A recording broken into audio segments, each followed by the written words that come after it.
ایک مومن تھا آسٹریلیا سے قم آیا. قم میں ایک آیت اللہ ہے, ابھی حیات ہیں, ابھی استخارہ نہیں کرتے, پہلے استخارہ کرتے تھے, ابھی بہت کم کرتے ہیں. ہمارے دوست آسٹریلیا سے قم آئے, انہوں نے ان کی بڑی تعریف سنی, تو انہوں نے کہا میں ان کو ٹیسٹ کرتا ہوں کہ ان کی اتنی تعریف سنی ہے, کیا واقعی بھی یہ حقیقتاً اتنے پاورفل ہیں یا نہیں. اچھا وہ کیا کرتے تھے, نماز کے بعد بیٹھتے تھے, لوگ لائن میں کھڑے ہوتے تھے, لوگ آگے کہتے تھے آغا صاحب استخارہ کروائیے.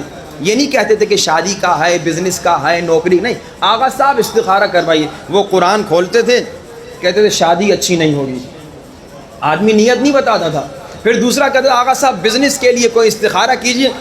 وہ یوں قرآن کھولتے تھے, یعنی وہ بتاتا نہیں تھا, خالی کہتا تھا استخارہ کیجئے. یہ قرآن کھولتے تھے, کہتے تھے بزنس میں کامیابی ہوگی, بسم اللہ شروع کرو. تو اس ہمارے دوست نے ان کی بڑی تعریف سنی تھی, اس نے کہا میں ٹیسٹ کروں, اور انہوں نے کہا کہ میں ان سے 2 استخارے کرواؤں گا, دونوں جھوٹے, یعنی کوئی نیت نہیں ہوگی, جا کے دیکھوں کہ انہیں پتہ چلتا ہے یا نہیں. لائن میں کھڑے ہو گئے, نمبر آیا, کہا ہا جگہ استخارے, آغا صاحب استخارہ کروائیے. انہوں نے یوں قرآن کھولا, دیکھ کر کہا جھوٹا استخارہ کیوں کروا رہے ہو. یعنی اتنی پاورفل شخصیت. اس نے کہا میرا ارادہ تھا, مجھے کوئی یقین تو ہوا, لیکن میرا ارادہ 2 استخارے تھا. میں پھر لائن میں کھڑا ہو گیا. کہا پھر میں لائن میں کھڑا ہوا, پھر میں نے نمبر آیا, میں نے کہا آغا استخارہ. انہوں نے قرآن کھولا, کہا 1 مرتبہ ٹیسٹ کیا, یقین نہیں آیا. 1 مرتبہ ٹیسٹ کیا, یقین نہیں آیا. کہا اب مجھے یقین آ گیا, اب مجھے یقین آ گیا کہ یہ کوئی عام ہستی نہیں ہے, اللہ نے انہیں ایک کمال کی طاقت دی ہے. اب جب سب لوگ چلے گئے, انہوں نے کہا میں نے کہا آغا صاحب میں بہت دور سے آیا ہوں, آسٹریلیا سے آیا ہوں, مجھے کوئی ایسا نسخہ بتائیے جس سے مشکلات ختم ہو جائیں. آج کل مشکلات بہت زیادہ ہیں نا, آج کل تکلیفیں بہت زیادہ ہیں, مصیبتیں بہت زیادہ ہیں. انہوں نے کہا مجھے ایسا نسخہ بتا دیجئے جس کے ذریعے سے مشکلات ختم ہو جائیں. تو آیت اللہ نے کہا ایسا نسخہ بتاؤں گا, کیونکہ اتنی دور سے آئے ہو تبھی, ایسا نسخہ بتاؤں گا اگر اس پہ عمل کرو گے تو اگر چاہو پہاڑوں کو ہلا سکتے ہو. یہ میرا جملہ نہیں, آیت اللہ کا جملہ ہے. اچھا اب میں آپ کو نسخہ انشاءاللہ بتاؤں گا, تو آپ لوگ سن کے کہیں گے اچھا یہ تھا نسخہ, یہ تو ہمیں پہلے سے پتا تھا. یہ ہم مومنین کی ایک عادت ہوتی ہے, مومنین سمجھتے ہیں مولانا صاحب نے جو اتنی بڑی بات بتائی اب پتہ نہیں کوئی نئی بات بتائیں گے. وہ ایک صاحب کا مشہور واقعہ ہے کہ انہوں نے جناب دریا کے دوسری پار رہتے تھے, استاد کو کہا کہ استاد میں دیر میں پہنچتا ہوں, اس کی وجہ یہ ہے کہ پل تو ہے نہیں, کشتی کبھی ٹائم پہ آتی کبھی دیر میں آتی ہے. تو استاد نے کہا کوئی بات نہیں, میں تمہیں ایک تعویذ دیتا ہوں, یہ تعویذ اپنے ساتھ رکھ, پھر تجھے کشتی کا انتظار کرنے کی ضرورت ہی نہیں ہوگی, بس تو پانی پہ ایسے چل کے آنا جیسے تو زمین پہ چلتا ہے.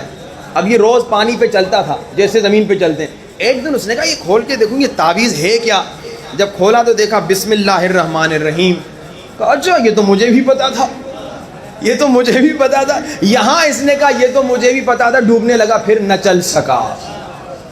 کبھی کبھار یہ پرابلم ہم میں ہوتی ہے, ہم کہتے ہیں بھائی یہ تو مجھے بھی پتا تھا, مولانا آپ نے اتنا بڑا چڑھا کے بس ویسے ہی خطابت میں آپ نے ایک بات کو بڑا کر کے پیش کیا, نہیں یہ حقیقتاً بڑی بات ہے.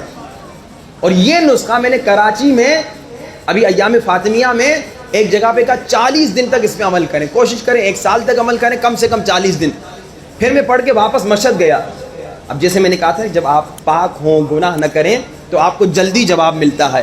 ایک لڑکے نے مجھے فون کیا, جوان لڑکا تھا, اس نے کہا مولانا آپ نے جو نسخہ بتایا تھا نا, ہم نے صرف 3 دن ابھی عمل کیا اس پہ, ہماری مشکل ختم ہو گئی. یعنی اتنا پاورفل نسخہ ہے, اتنا سپر پاور نسخہ ہے, لیکن اس پہ انشاءاللہ کوشش کیجئے گا کم سے کم 40 دن عمل کریں. ہر نماز کے بعد, نماز فجر کے بعد, نماز ظہر کے بعد, نماز عصر کے بعد, نماز مغرب کے بعد, نماز عشاء کے بعد, فجر ظہر عصر مغرب عشاء 5 نمازوں کے بعد, ہر نماز کے بعد 1 مرتبہ دعائے توسل پڑھنا. دعائے توسل کیا ہے؟ 14 معصومین سے فقیری. آئیے آج دعائے توسل سے گریہ شروع کریں, اہل بیت سے فقیری کریں, ہاتھوں کو بلند کر کے کہیں یا وجیہن عند اللہ اشفع لنا عند اللہ, یا وجیہن